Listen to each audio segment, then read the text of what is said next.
This is number 2 in the participant observation series I'm taping. I've had a fairly feckless gadfly-like career as a researcher since then, flitting from topic to topic, method to method. When I have to think about what I've stayed true to over the last 40 years, I've always been utterly convinced, and this is what I still burn with anger when I see it ignored, is participant studies, searching for the meaning ethnographically in the worlds that people live in. Why is this ignored? Why is there so few of it? Why is there less of it now than there ever was? Why hasn't it become the foundation of all sociological research? Perhaps more importantly, who should do it? Well, my absolute rule is that all PhD students are due to do a participant study for their PhD. Not only should all PhD students do this, only PhD students should do this. Once you've got your PhD and been a success and got a job as a low-level researcher or even as a lecturer, there's no time to do a proper participant study. Participation is essential for sociology. It's currently the wrong way around. Sociology is back to front. The grand imbalance seems to be getting worse and worse. 90% of sociology, of the time spent on sociological research, is on verifying or updating the 10% we already know. Yet only 10% of the time is spent on discovering the meanings of the 90% of the world we know nothing about. Why should PhD students do it? Well, as I said, they have the time. They have a period up to 3 years, probably too much, probably unnecessarily long.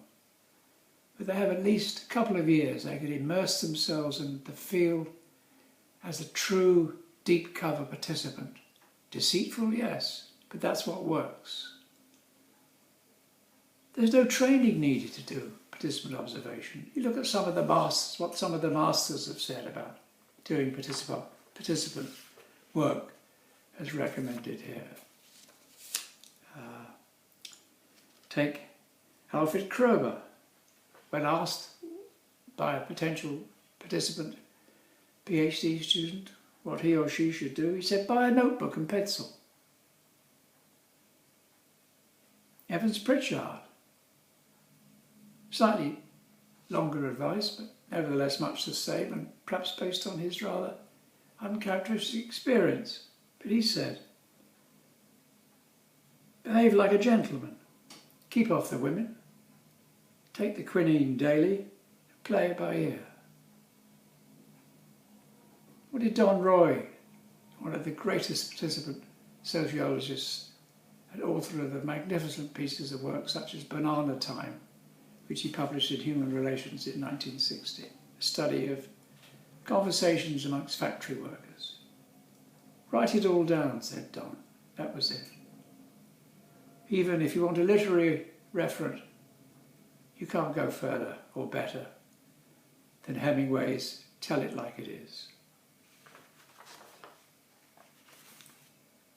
PhD students are young, energetic, keen, want to get on. They're not going to get on by carving a bit of nonsense empiricism and working on it for 3 years, sitting on their bottoms in a study. This is obligatory, almost essential for those who've moved on a bit post-PhD. But with PhD students, you have a tabula rasa, a blank sheet. You can get to go out there, find out about a new piece of the world, and become well known as producing something original. It's the only real chance we have of producing a body of novel, original, unique, meaningful work in sociology.